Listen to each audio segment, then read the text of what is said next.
Bismillahirrahmanirrahim. Walhamdulillahi rabbil alamin. Wassallallahu ala abdihi wa rasulihi Muhammadin wa ala alihi wa sahbihi ajma'in. Amma ba'du. Yang saya hormati Bapak Ibu wali santri sekalian, dan yang saya sayangi Ananda santriwan dan santriwati SMP dan SMA IT Imam Syafi'i. Pada kesempatan kali ini, izinkan saya memperkenalkan diri pada Bapak Ibu sekalian. Perkenalkan, nama saya Muhammad Syahrianda. Pada tahun pelajaran 2020-2021 ini, insya Allah saya masih diberikan amanah sebagai wakil kurikulum SMP dan SMA IT Imam Syafi'i. Pada kesempatan yang berbahagia ini juga, saya mengucapkan kepada Bapak Ibu dan Ananda sekalian, ahlan wa sahlan di Pondok Pesantren Islam Terpadu Imam Syafi'i.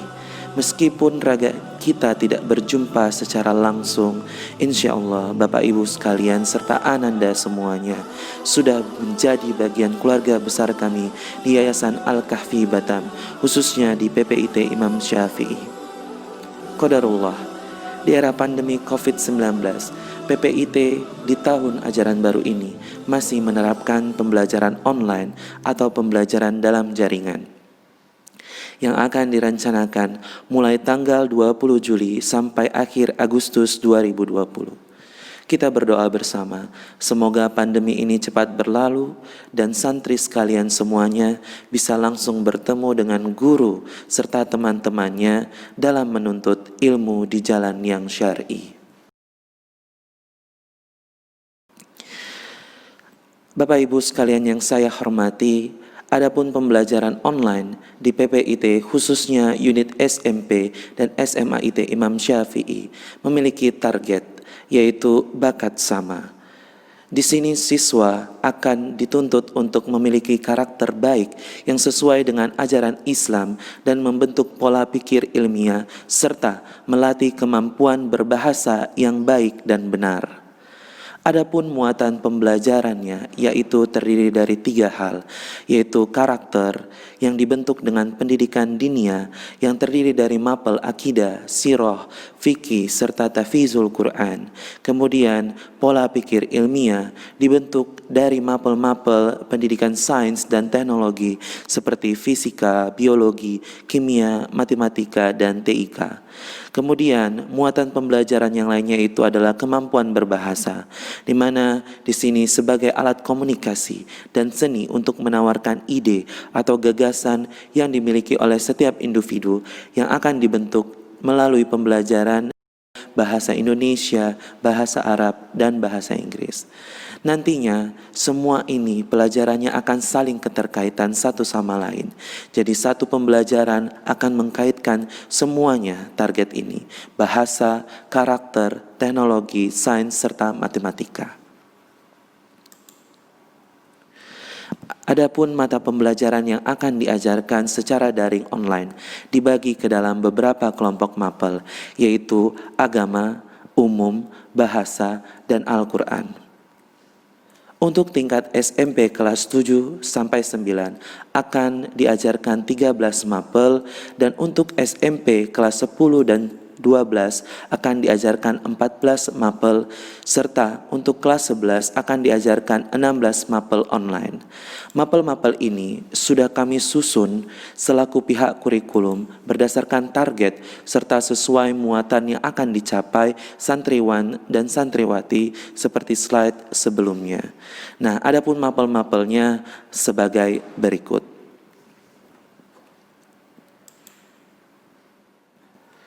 Bapak Ibu santriwan yang kami hormati, sistem pembelajaran yang akan dilakukan dengan jarak jauh akan menggunakan satu open search atau aplikasi yang disebut nantinya yaitu Google Classroom.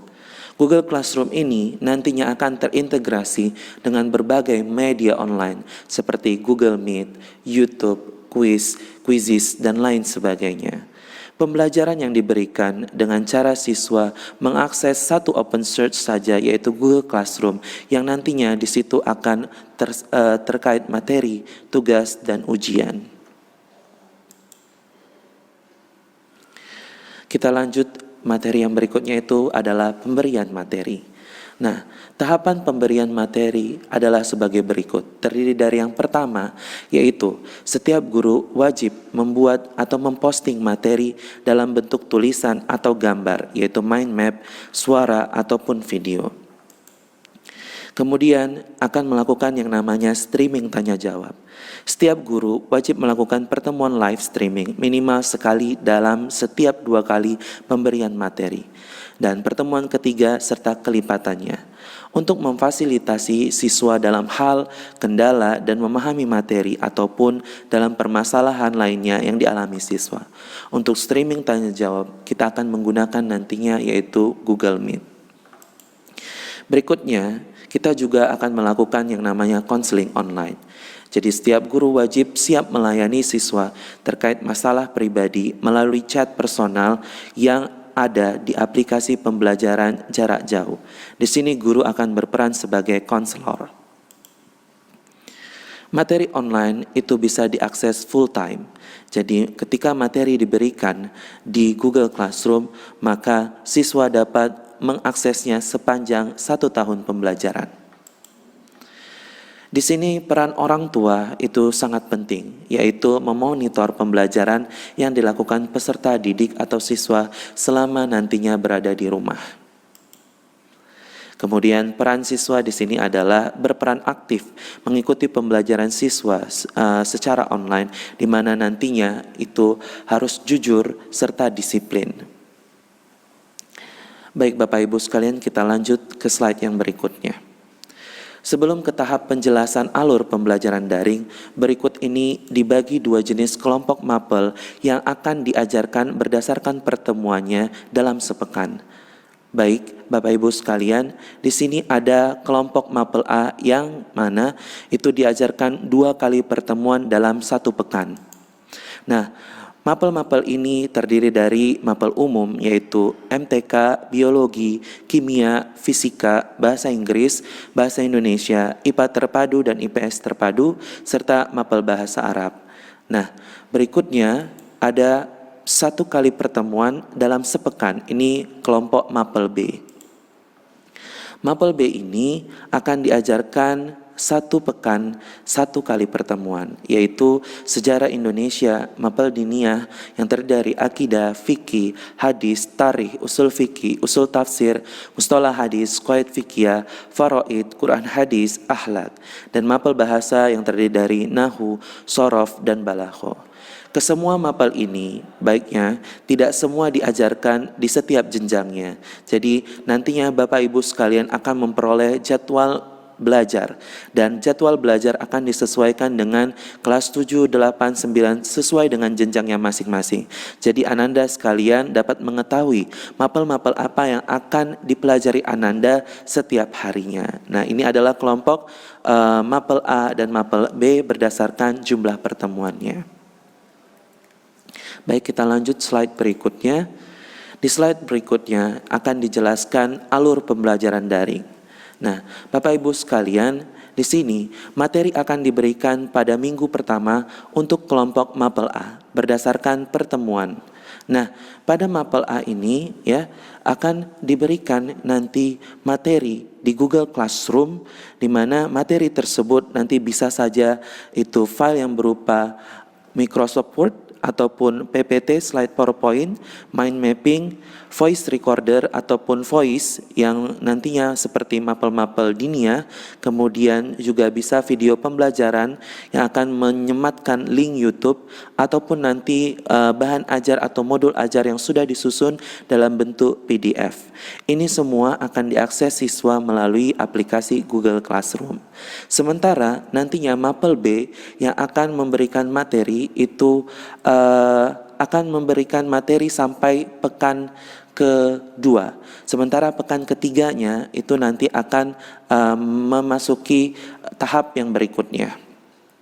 Nah, tahap berikutnya itu merupakan video conference. Nah, video conference di sini kita akan menggunakan aplikasi Google Meet.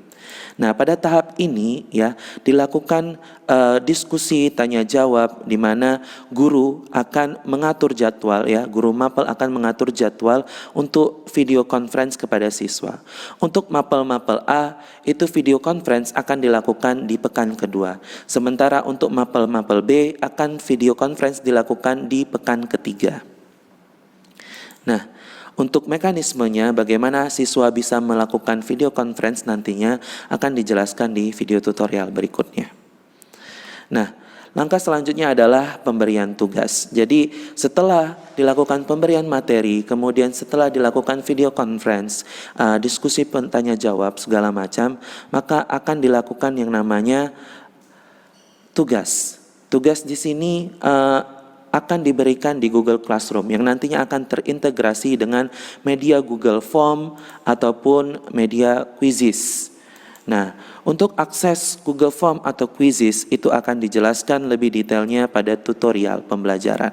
Nah, jadi untuk alur pembelajaran daring itu memiliki formula 2-1-1, di mana guru mapel akan memberikan 2 kali pertemuan materi, kemudian 1 kali pertemuan diskusi atau video conference, dan 1 pertemuan lagi akan pemberian tugas yang berupa kuis ataupun soal. Nah, untuk penjelasan tugasnya ada pada slide berikutnya. Baik Bapak Ibu sekalian, di sini adalah penjelasan tentang pemberian tugas ataupun proyek. Nah, tugas diberikan dengan memperhatikan komposisi KD pada materi yang sudah diberikan. Di mana setelah siswa mengikuti 2 kali pemberian materi atau 2 kali pertemuan pembelajaran, barulah ada tugas. Nah, setelah itu ada juga penilaian tugas. Penilaian tugas itu diambil berkaitan dengan kognitif dan afektif siswa. Jadi di sini bukan hanya berdasarkan kepintaran siswa saja, tetapi juga mengutamakan afektif siswa, di mana yaitu respon anak ataupun absensi anak itu include menjadi penilaian kami. Nah, kemudian kognitif dan afektif, tugas tidak hanya diberikan dalam bentuk melatih kognitif tadi. Nah, tugas juga bersifat aplikatif terhadap sikap dan karakter siswa yang nanti dilakukan di rumah. Nah, tentu saja tugas akan berkaitan juga dengan afektif ataupun sikap siswa terhadap orang tua. Nah, apa sumbangsi dari tugas yang diberikan guru? Nah, bakal ada afektif untuk siswanya, yaitu membantu pekerjaan orang tuanya di rumah. Dan itu juga akan sebagai penilaian untuk kami. Dan yang terakhir adalah tugas kognitif pengetahuan. Ini diberikan dengan dijadwalkan dalam waktu kurang lebih 1 minggu. Jadi tugas akan diberikan tidak langsung dikumpul pada saat guru memberikan tugas Bapak Ibu sekalian. Jadi di sini ada jangka waktu, yaitu kurang lebih 1 minggu, maksimalnya itu 1 minggu. Baik, kita lanjut Bapak Ibu yang saya hormati. Di sini ujian atau kuis akan dilaksanakan sesuai dengan ketentuan sebagai berikut. Jadi jenisnya ada penilaian harian, penilaian tengah semester, penilaian akhir semester, dan nilai akhir. Nilai harian diperoleh dari ujian yang diberikan setelah pemberian materi beberapa KD. Jadi setelah beberapa kali pertemuan akan dilaksanakan pemberian tugas. Nah, itulah yang disebut dengan penilaian harian. Kemudian nanti akan dilaksanakan juga penilaian tengah semester. Nilai tengah semester ini diambil dari nilai tugas ataupun nilai ujian yang akan dilaksanakan secara online. Nah, berikutnya ada jenis penilaian akhir semester. Nilai akhir semester diambil dari nilai tugas proyek dan nilai ujian tertulis online akhir semester. Dan yang terakhir adalah nilai akhir, kemudian ini akan diramu ya, semuanya diambil gabungan dari nilai harian dan nilai tengah semester serta nilai akhir semester yang nantinya akan muncul menjadi nilai rapor. Nah, penilaian siswa akan diambil dan direkap dalam sebulan dengan persentase sebagai berikut. 30% itu untuk penilaian akses materi, di mana itu penilaiannya mencakup kedisiplinan, yaitu keaktifan siswa mengakses materi, serta absensi siswa dalam pengaksesan materi. Kemudian 40% itu diperoleh dari penilaian tugas, di mana di sini dituntut kesungguhan dan pemahaman materi, yaitu keaktifan siswa dalam mengakses tugas sesuai dengan jadwal dan memahami materi. Kemudian ada 30% lagi sisanya diperoleh dari penilaian kuis ataupun ujian. Di sini santri semuanya dituntut untuk kejujuran dan pemahaman materi. Keaktifan siswa dalam mengakses ujian sesuai dengan jadwal dan memahami materi. Nah, Bapak Ibu sekalian, kita lanjut ke slide yang berikutnya. Jadi Bapak Ibu sekalian yang saya hormati, struktur kurikulum ini hanya bersifat sementara, ya. Jadi perlu adanya kurikulum yang disusun menyesuaikan kondisi siswa dan pembelajaran online terkait wabah COVID ini. Maka terkait target kurikulum, jadwal pembelajaran, dan jumlah jam pelajaran serta metode pembelajaran dan sistem penilaian yang bisa memberikan stimulus kepada santri untuk mencapai apa yang ditargetkan. Nah, inilah kurikulum yang kami susun pembelajaran online untuk santriwan dan santriwati. Nah, diperlukan juga sosialisasi. Jadi sosialisasi ini sudah kami lakukan pada para pendidik dan untuk saat ini kami lakukan kepada orang tua untuk menyamakan persepsi pembelajaran online yang akan kita laksanakan dalam waktu dekat ini, yaitu tanggal 20 Juli dan sampai akhir Agustus 2020. Baik Bapak Ibu sekalian, yang saya hormati, suksesnya kegiatan pembelajaran online ini merupakan kerjasama antara sekolah, pondok, guru, wali kelas, musrif, serta dari rumah yaitu orang tua dan ananda sekalian yang diperlukan, yaitu 3 hal, yaitu pahami, komunikasi, solusi. Pahami bersama kendala yang ada dalam pelaksanaan proses pendidikan. Kemudian komunikasikan 2 arah untuk mendapatkan kesamaan tujuan dan saling memahami. Kemudian solusi, dapatkan solusi dan komunikasi 2 arah yang sudah dialami. Jadi inilah 3 hal ini kunci sukses pembelajaran online yang akan kita lakukan bersama. Jadi Bapak Ibu sekalian, jika menghadapi kendala di rumah, silakan komunikasikan, tapi terlebih dahulu pahami apa masalah tersebut. Nah, kemudian solusi akan diberikan dari pihak sekolah. Baik Bapak Ibu sekalian, terima kasih atas perhatiannya untuk video tutorial penggunaan praktik, penggunaan Google Classroom, serta pengaksesan materi, video conference, dan tugas insya Allah akan di-share pada santri pada kesempatan berikutnya di 15 Juli 2020. Atas perhatian Bapak Ibu sekalian serta Ananda, kami ucapkan terima kasih. Jazakumullah khairan. Barakallahu fiik. Assalamualaikum warahmatullahi wabarakatuh.